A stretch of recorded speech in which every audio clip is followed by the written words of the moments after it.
The Varathi Dominion expected the fall of Earth to become a proud entry in their conquest archives, a brief chapter, stuffed between their annexation of the Ochari moon clusters and the regrettable incident with the hydrogen cow beings of Sector 6. Earth, according to Dominion intelligence, was a primitive planet of mildly chaotic bipeds, notable only for their strange attachment to fermented beverages and the distressing frequency with which they risked their lives for small animals, certainly not a threat. So when Commander Jerry Yule descended through Earth's atmosphere, aboard his armored dread carrier, he prepared himself for terror, riots, and desperate gunfire. His soldiers rehearsed the traditional subjugation chant. The translators loaded intimidation lexicons. Everything was ready for a flawless demonstration of superior power. Instead, upon landing, they found a human woman holding a tray of steaming mugs. "Hi," she said cheerfully. "You all must be freezing in those metal outfits. Do you want coffee?" Jeriul stared at her. In every culture he'd conquered, civilians ran or screamed. None had ever offered refreshments. Behind her, more humans gathered, not in fear but curiosity. Some recorded videos, others waved. One child shouted, "Are you guys robots? Can I ride one?" Jerry Yule signaled his squad to hold position. This, clearly, was psychological warfare, some kind of primitive manipulation technique disguised as hospitality. Yet the aroma from the mugs drifted across the cold air, bitter, rich, aromatic. His sensory frills tingled. When he attempted to step back, the human woman simply lifted a mug toward him with the kind of casual confidence reserved for apex predators or extroverts. "It's okay," she said. "It's just coffee. You look like you need it." No one had ever told Jerry Yule what he needed. The Empire trained its commanders to resist chemical sedation, emotional coercion, and sonic brain attacks. It had not prepared him for a human smiling with soft eyes, offering warmth without a trace of fear. His second-in-command leaned close. "Commander, is this a trap?" "It must be," Jerry Yule whispered. "No species greets conquest with beverages." Before he could refuse, another human approached. This one, a tall man with a lab coat and the exhausted aura of someone who'd spent too many nights arguing with scientific instruments. "Welcome to Earth," the man said politely. "My name's Dr. Hale. If you've come to invade us, I can pencil you in between 2 meetings. But honestly, today's been rough, so maybe we can talk about your invasion goals over lunch." Jerry Yule blinked. "Lunch?" Dr. Hale continued, brushing curls of hair from his forehead. "We don't want to fight. Fighting is exhausting, but we can negotiate. Humans are big on talking things out over food. You eat food, right? You're biological, or at least you smell biological." Jerry Yule was so stunned he forgot to be offended. He scanned the humans' faces. Not a single expression of terror, no trembling, no pleas, just curiosity, mild amusement, and a surprising amount of empathy directed toward heavily armed strangers who had arrived to enslave them. "Are you certain Earth is the correct planet?" he murmured to his squad. Dr. Hale smiled slightly, amusement mixing with something gentler, something far more dangerous than a weapon. "Don't worry, you're doing fine. First contact is stressful for everyone." Jerry Yule almost protested that this wasn't first contact, it was subjugation, but saying it aloud felt embarrassingly dramatic. The human woman shoved a mug into his hands. "Sip slowly," she said. "It's hot." He obeyed without thinking. And the warmth hit him, a wave of dark, complex flavor unlike any nutrient paste the Dominion supplied. Humans apparently ingested this willingly. "Daily this is potent," he admitted. "What? The caffeine?" She laughed. "Don't worry. It only destroys your soul a little." Jerry Yule stiffened. "It destroys souls." "It's a joke," Dr. Hale said gently. "Humans make jokes when we're nervous, or bored, or awake."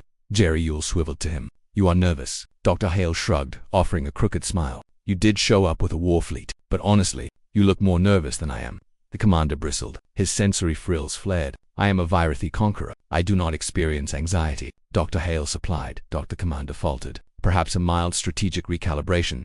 Dr. Hale's smile softened into something warm, something that rewired Jerry Yule's understanding of threat level. It was not fear he sensed in the human, it was passion. And compassion, he found, was far more destabilizing than resistance. Around them, his soldiers were being offered snacks, blankets, and in one case, career advice. Humans petted their armor, asked about their hobbies, complimented their cool lead eyes. Someone invited a Varathi trooper to a barbecue. This was not subjugation. This was assimilation from the other side. Dr. Hale stepped closer, voice low enough for only Jerry Yule to hear. "Look, if you're here to conquer us, we can discuss logistics later. But for now, let me help you settle in. You look like you've been carrying the weight of an empire on your shoulders." Jerry Yule's chest tightened in a way the medical manuals had never warned about. He had come to break a planet. Instead, a human was gently, irresistibly breaking him. And the worst part, he didn't hate it. He wanted to know why this fragile creature's voice felt safer than any command relay he had ever obeyed. He wanted to understand why Dr. Hale looked at him not as a monster but as someone worth caring about. And that realization was the first crack in tea. The moment Commander Jeriel established a provisional occupation zone, a small landing perimeter, reinforced with shimmering plasma barricades and manned by elite troopers, the locals began treating it like a strangely aggressive community center. A grandmother marched into the barricades carrying a casserole dish so hot the troopers scattered in fear of thermal detonation. She swatted their rifles aside with a dish towel and forced them to taste her recipe so they don't starve in those silly armor suits. The construction crew showed up, unsolicited, to fix the angle of the Virithys landing struts because you're gonna tip over, sweetheart, and someone somehow managed to knit custom scarves for 3 armored soldiers who had not asked for them, did not need them, and yet still wore them because the humans insisted. Jeriel watched helplessly as his disciplined elite became entangled in an avalanche of human bonding rituals. But no soldier suffered more than Captain Zil, a towering Varathi officer who specialized in psychological intimidation, and now found himself trapped in a folding chair at the center of a human support circle. A woman with earnest eyes leaned forward. Now Zelith, how do you feel about your role in the Empire? Zelith, who had once broken a fortress wall with his bare hands, stammered, I feel sufficiently effective. The humans nodded encouragingly, as though he'd confessed something profound. Another human patted his knee. That's okay. We all struggle with identity and work-life balance. Zelith looked ready to cry. Jeriel had never witnessed mass psychological collapse before, but he was certain it didn't usually involve tea, throw pillows, or emotional validation. He turned away from the scene, only to find Dr. Hale standing beside him holding 2 paper cups of warm tea. Humans, it seemed, had different beverages for every possible emotional crisis. I see the troops are acclimating, Dr. Hale said, sipping his tea as if alien occupation were a social event. This is not acclimation, Jeriel hissed. This is infiltration by kindness. This is manipulative compassion. This is hospitality. Dr. Hale finished gently. We cope with fear by getting to know the thing that scares us, and we cope with loneliness by dragging other people into our chaos. For a conqueror, loneliness was irrelevant. Orders filled the void where personal connections should dwell. The Dominion taught that bonds made warriors weak, distracted, vulnerable, but standing there with a paper cup radiating soft warmth into his claws, Zari couldn't deny the truth. He had never shared a meal, a laugh, or an honest conversation with anyone who wasn't ranking above or below him. Loneliness wasn't an emotion, it was simply the default. Before he could respond, a loud commotion rose behind them. One of the smaller Virathi troopers, Relisk, infamous for taking everything literally, was being pulled into what humans called a barbecue. A towering human man thrust a plate of grilled food into Relesk's trembling hands. Try it. It's ribs. Ribs of what? Relesk demanded. Cow. Relesk stared at the plate in horror. Your species consumes the bones of others. As a social ritual, it's delicious. This is barbaric. It's barbecue. Zari pinched the bridge of his nose. Your people are unhinged. Dr. Hale chuckled. Oh, absolutely. And yet you haven't left. Zari opened his mouth to deny it, but humans were impossible to argue with, especially this one. Dr. Hale moved closer, not threateningly, but with a kind of quiet empathy that made Zari's exoskeletal armor feel too tight. The human's voice softened, lowering into something that carried warmth like a gentle gravity. You don't have to pretend you're not overwhelmed, he murmured. I can see it. Zari stiffened. I am not overwhelmed. You're holding your shoulders like they're about to launch an offensive. I always hold my shoulders like this. Dr. Hale reached out, hesitating just long enough to let Zari withdraw. But the commander didn't. The human placed 2 fingers lightly on the edge of Zari's shoulder plating, applying a small amount of pressure. The tension Zari hadn't known he carried melted. He inhaled sharply. That is an unusually effective pressure point. That's called empathy, Dr. Hale murmured, physical and emotional. Zari's frills flushed with heat, a Virathi physiological reaction that would have been mortifying if Dr. Hale hadn't smiled as though it were the most natural thing in the world. The commander struggled for composure. Dr. Hale, your behavior is inappropriate. We are enemies. I don't feel like your enemy. That is because your species is disarmingly chaotic. Disarmingly charming. You mean? I said what I said. Dr. Hale's grin widened. You're blushing again. I am not. A screech erupted from a nearby tent. One of the human scientists rushed out waving a datapad. Dr. Commander, you need to see this. The scientist gulped. We ran biometric readings on the Virathi soldiers to check stress levels. Sir, the humans are accidentally therapizing them. Their emotional cortisol readings dropped by 40%. Dr. Hale blinked. So, humanity is healing the invading army. Zari's voice cracked. Stop doing that. We can't, the scientist said helplessly. We tried being rude, but they apologized for being intimidating and asked if we needed water. Dr. Hale stifled a laugh. Welcome to Earth. Jeriel turned away, desperately needing distance from this overwhelming wave of kindness, but Dr. Hale followed. Calm and persistent, like gravity drawing a comet. You're afraid, the human finally said. Of humans. Zari scoffed. Ridiculous, I didn't say of humans. Zari froze. Dr. Hale stepped closer, voice a whisper. You're afraid of feeling something you were taught not to feel. Emotion, attachment, vulnerability. Zari's armor suddenly felt heavier than any battlefield loadout. But you're allowed, Dr. Hale added gently. You're not a weapon. You're a person. Zari's breath hitched. No one, not commanders, not soldiers, not the Dominion itself had ever said that to him. And the part of him that had always ached for connection, buried under decades of imperial discipline, began to stir. Humans didn't break, he realized. They bonded. And in doing so, they were breaking the Dominion's most fundamental rule. No conqueror should ever want to be conquered in return. This was psychological disorder disguised as hospitality. Soldiers who had once bowed only to the Empress now bowed to elderly humans offering baked goods. Veterans who'd survived a dozen invasions now panicked if they missed their nightly group check-ins. And Juri, warrior of the Iron Conquest, had developed a dangerous dependency on one infuriating, soft-spoken scientist. The most dangerous part, Zari had stopped wanting to fight it.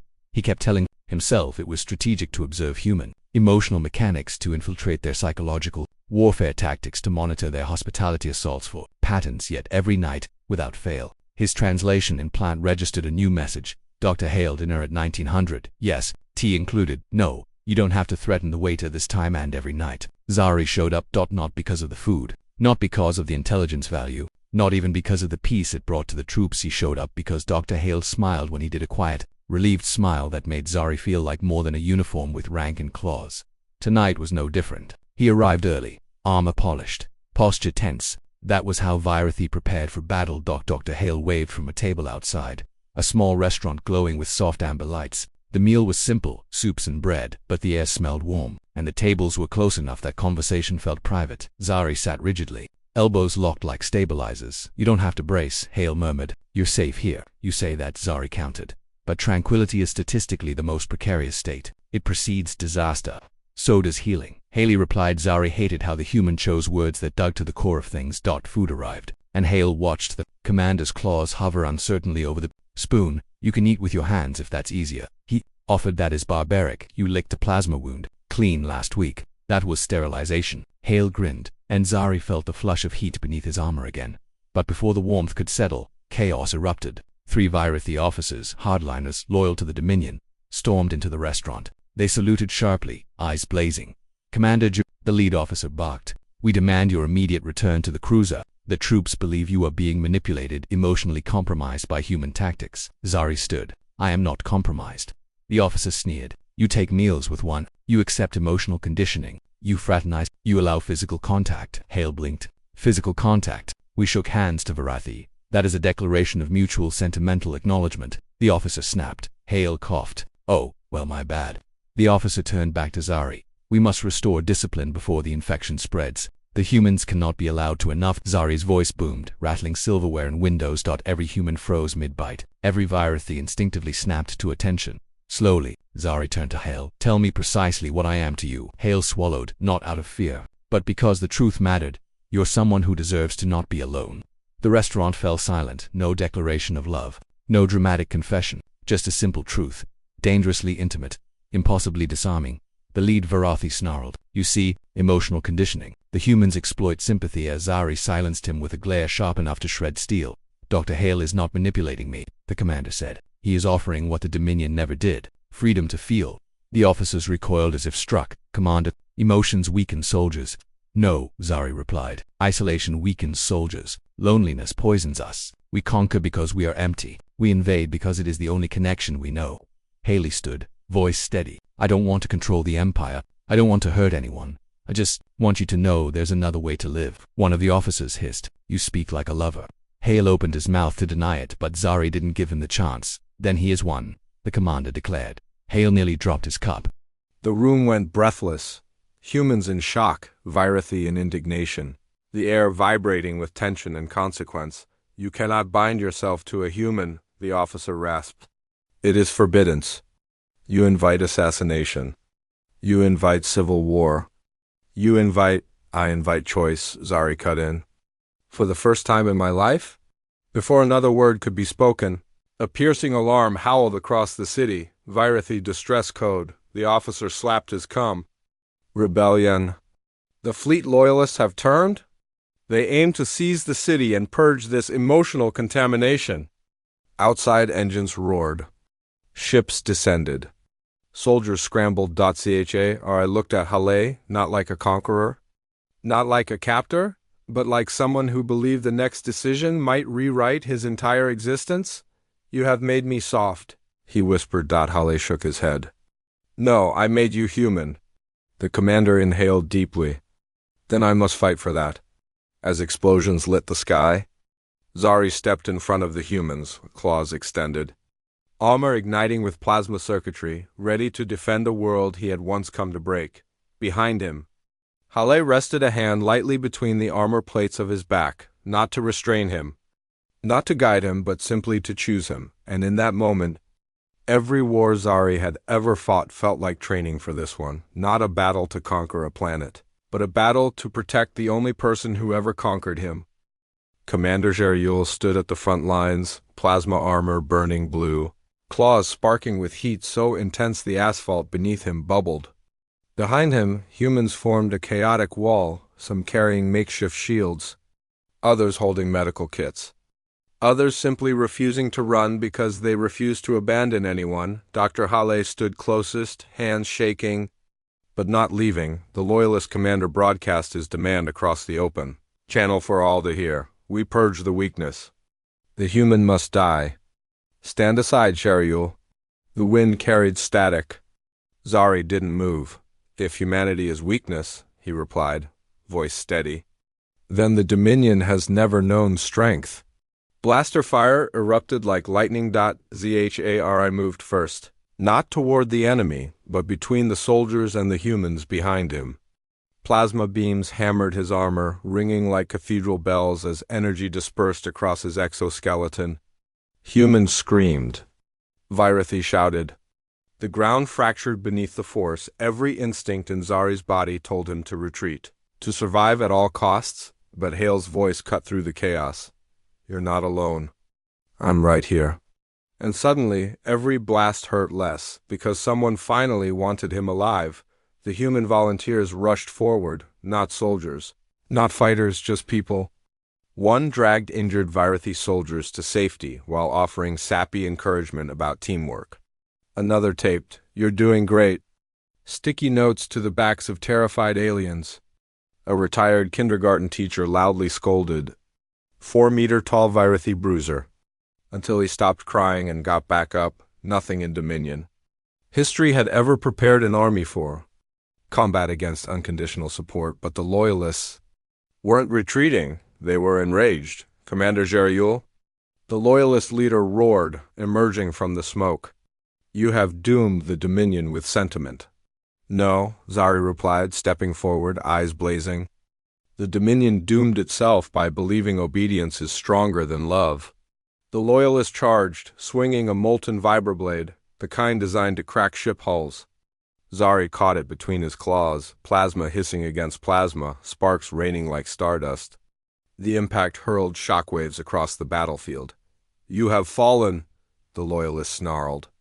You fight for a human. A weak species. A species that cries. Zari shoved him back several meters. Yes, they cry. They laugh. They feel. And somehow, they survive more than we ever did. He lunged again, this time not to kill, but to break the blade. Metal shattered, echoing like thunder. The Loyalist reeled. You would betray everything you are? For the first time in his life, Zari smiled, not cruelly, but fully.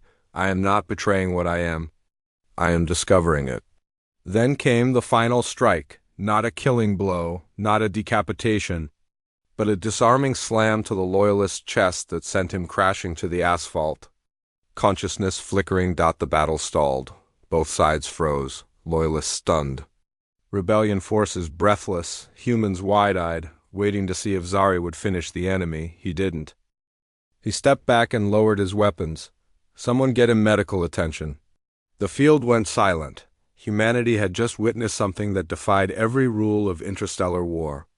A conqueror who chose mercy, not because it was expected, but because it was right. And mercy proved louder than any weapon. Virathi soldiers, seeing the commander spare the enemy, began dropping their weapons one by one. Not surrendering, choosing. The loyalists, still standing, saw their numbers shrinking, their justification unraveling, and one by one they powered down their rifles. The fighting ended not with victory, but with connection. The exact thing the Dominion feared most. The aftermath was even stranger. News spread across the Virathi Dominion, and worlds that had known nothing but conquest for generations began to question whether emotional connection was weakness or power. Armies stalled. Rebellion softened. Treaties formed, and at the center of the galaxy's strangest political shift stood a human researcher with a soft voice and a conqueror who had never been touched with affection. Until Earth taught him how, a week after the battle, Zari found Hale sitting on a rain-wet roof overlooking the city. The stars burned white through the clouds without words. Zari sat beside him. Hale didn't touch him this time. He simply waited to see what Zari would choose. Finally, the commander spoke. When we first arrived, I believed humans fragile, illogical, defective. Hale smiled faintly. Most aliens do at first. But now I see the truth, Zari continued. Your species sustains pain not by hardening, but by softening. You connect to survive. You love even when it hurts. You reach even when rejected. That is not weakness. That is resilience. The wind rustled Hale's hair. The funny thing about humans? We're at our strongest when we care about someone we shouldn't. Zari turned, voice low. Then we are very strong. The human laughed softly, surprised, relieved, maybe even shaking a little. Zari didn't know what humans called the look in Hale's eyes, but it was warm enough to melt every shield the Dominion had ever taught him to build. Chari finally asked the question that had been burning since the moment Hale first made tea and empathy feel like weapons. What happens now? To me? To you? To us? Hale leaned back on his hands, gaze drifting to the stars. I don't know. But whatever it is, we don't have to survive it alone. Zari hesitated, then rested the weight of his armored shoulder against Hale's, not crushing, not dominating, just leaning, choosing for a Virathi. That simple gesture was equivalent to a vow, and Hale, with that painfully gentle laugh of his, accepted it without ceremony. Far above them, the Dominion trembled with change. Treaties flickered. Empires stalled. Generals panicked.